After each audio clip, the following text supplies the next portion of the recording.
In a world where technology has placed everything at our fingertips, we have entered an age of endless stimulation. One of the most powerful, and often most hidden, forms of this stimulation comes through online pornography. What was once scarce and difficult to access is now only a click away, available in infinite variety. Many believe it's harmless entertainment, but science tells another story, a story about how our brains are being rewired in ways we don't even notice.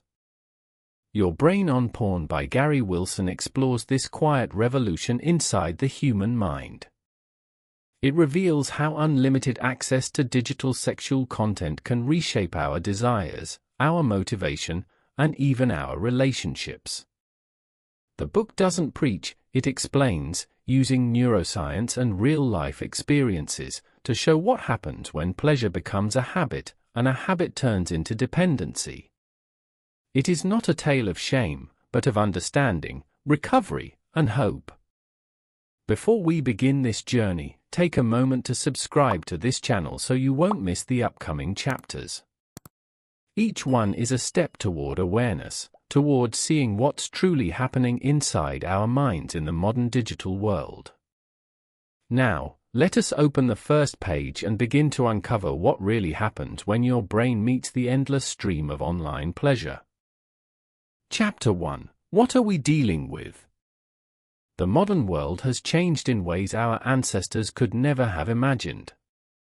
With the arrival of the Internet, humanity gained instant access to information, entertainment, and communication, but also to something far more powerful: endless sexual stimulation. What was once rare, private, and limited by real-life interaction is now available at the click of a button, in infinite variety and intensity. This new reality has quietly reshaped human behavior, especially for young men growing up in the digital age. Our brains were never designed to handle this constant flood of novelty. Evolution shaped human desire to motivate reproduction and bonding, not to endlessly scroll through pixelated fantasies. In the past, sexual excitement was connected to real human interaction, eye contact, touch, and emotional connection. Now, the brain faces a digital buffet of limitless variety, where each new click delivers a new partner, triggering powerful bursts of dopamine, the brain's reward chemical. This constant stimulation creates a trap. The brain begins to crave more and more novelty, pushing users to search for content that is more extreme or unusual. What starts as curiosity can quickly become compulsion. The problem isn't desire itself, it's how the modern world hijacks that desire, turning a natural drive into an artificial addiction. Over time, the pleasure fades, yet the urge remains strong. It's the same mechanism that drives all forms of addiction, chasing the same high, but never reaching satisfaction. As users consume more, real life begins to lose its color. Simple joys like connection, motivation, and focus start to fade. Relationships feel dull compared to the constant novelty of online stimulation. The brain becomes overstimulated, desensitized, and confused about what truly brings fulfillment.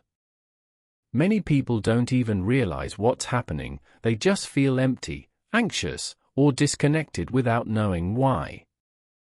This is the silent cost of modern hyperstimulation.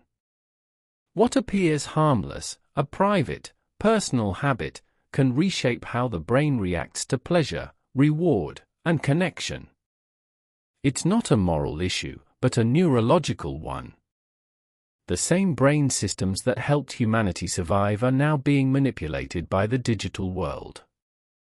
Understanding this process is the first step toward breaking free from it. To truly regain balance, we must first see the problem for what it is. Knowledge becomes the first line of defense. When you understand how the brain responds to unlimited stimulation, you begin to recognize how modern habits shape your thoughts, emotions, and energy. This awareness opens the door to change and to reclaiming control over your mind. Chapter 2: Wanting Run Amok. Desire is a natural part of being human. It's the force that drives us to seek pleasure, connection, and excitement. But when desire is fed by endless digital stimulation, it can easily spiral out of control. What begins as a harmless curiosity slowly becomes a cycle of craving and chasing. The brain starts to mistake artificial excitement for real satisfaction. Each time it receives a rush of dopamine, the chemical of motivation, it begins to crave another hit, and another, until desire itself becomes the master. Dopamine is not pleasure itself, it's anticipation.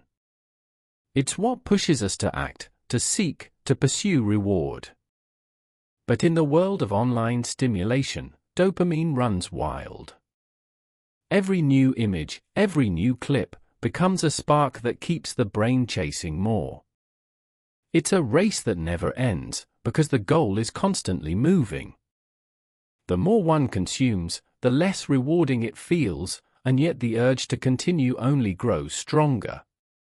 This is the trap of modern addiction, not a lack of willpower, but a hijacking of the brain's reward system. Over time, this constant pursuit rewires the brain. What once felt exciting becomes normal, even boring. The brain adapts by demanding stronger stimulation to feel the same rush. This is called tolerance, and it's a key feature of addiction. Just as a drug user needs a higher dose, the overstimulated brain searches for more extreme content to spark the same thrill. What used to satisfy now feels dull, pushing the person deeper into the cycle of craving and frustration. Meanwhile, real life begins to lose its appeal.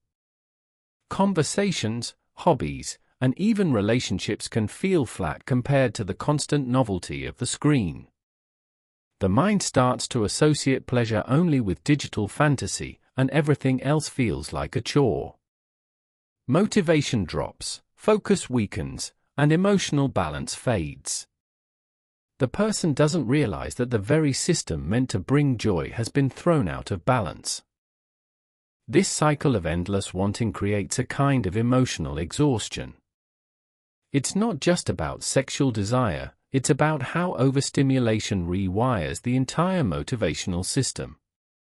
The brain becomes addicted to wanting itself, not necessarily to what it's chasing. This explains why so many people feel stuck in habits they no longer enjoy, yet can't seem to stop. The mind keeps whispering, just one more time. But understanding this process is the beginning of freedom.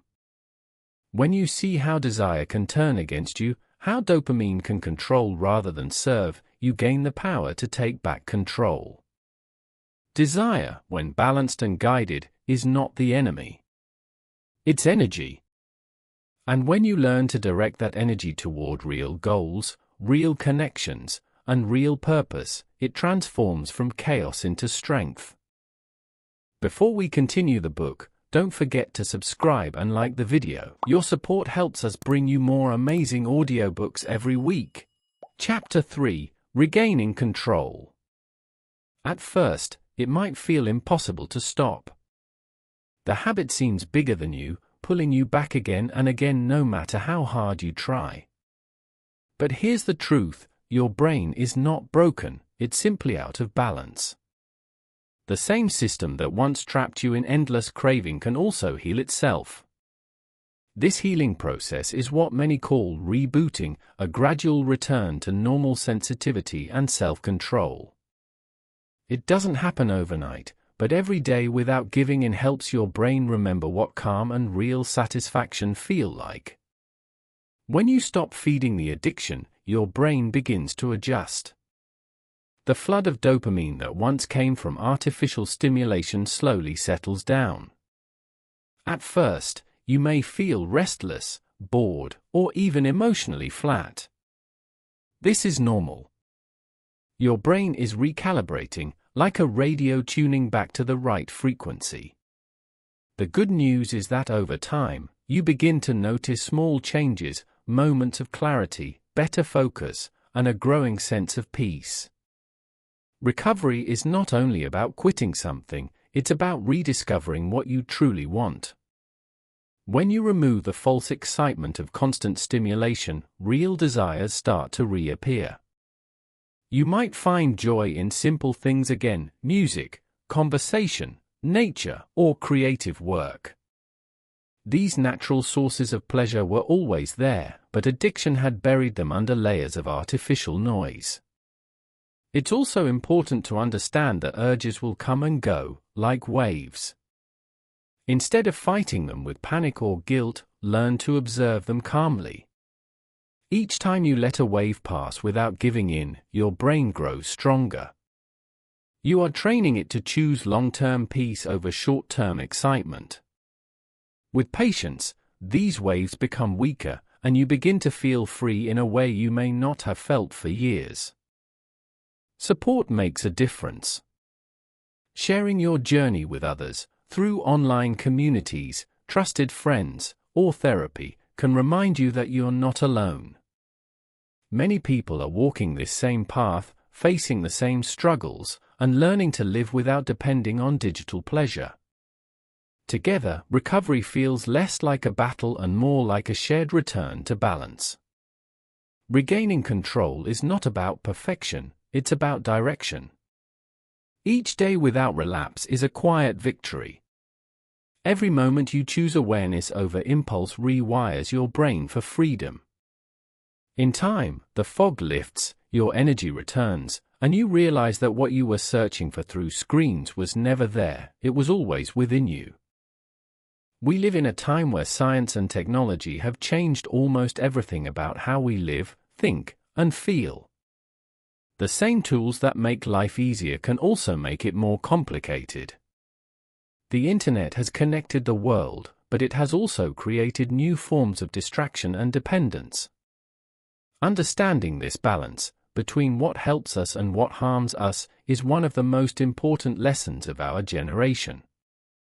Knowledge gives us power, but only awareness gives us wisdom. The science of the brain teaches us that we are not powerless. Every thought, every choice, every moment of awareness reshapes the mind. When we understand how technology affects our desires and emotions, we can use it instead of letting it use us. Awareness is like light, it doesn't fight the darkness, it simply makes it disappear. By seeing clearly how our habits work, we begin to take back control. Technology itself is not the enemy. It is a mirror showing us both our strengths and our weaknesses. The challenge is not to escape from the digital world but to learn how to live wisely within it. When we use technology with intention, to learn, to grow, to connect deeply, it becomes a tool for a better life. But when we use it unconsciously, it can quietly take away our time, our focus, and even our joy. A good life is not built on constant excitement, but on quiet awareness. True satisfaction comes from balance, from being present in the moment, feeling gratitude, and choosing purpose over impulse. When we slow down and pay attention, we begin to notice the small things that make life meaningful: the warmth of sunlight, a kind word, a deep breath. These are the real pleasures that no screen can replace. Education and awareness are our best defenses. By talking openly about addiction, by teaching young people how their brains work, and by creating honest conversations about pleasure and purpose, we plant seeds of strength and clarity. Change doesn't begin with guilt or fear, it begins with understanding. In the end, the journey toward control is also a journey toward peace. Science explains how the brain recovers, but mindfulness reminds us why it matters to live fully, love deeply, and think clearly. The future will always bring new challenges, but with awareness and wisdom, we can meet them with calm hearts and steady minds. The real victory is not in avoiding technology, but in mastering ourselves within it.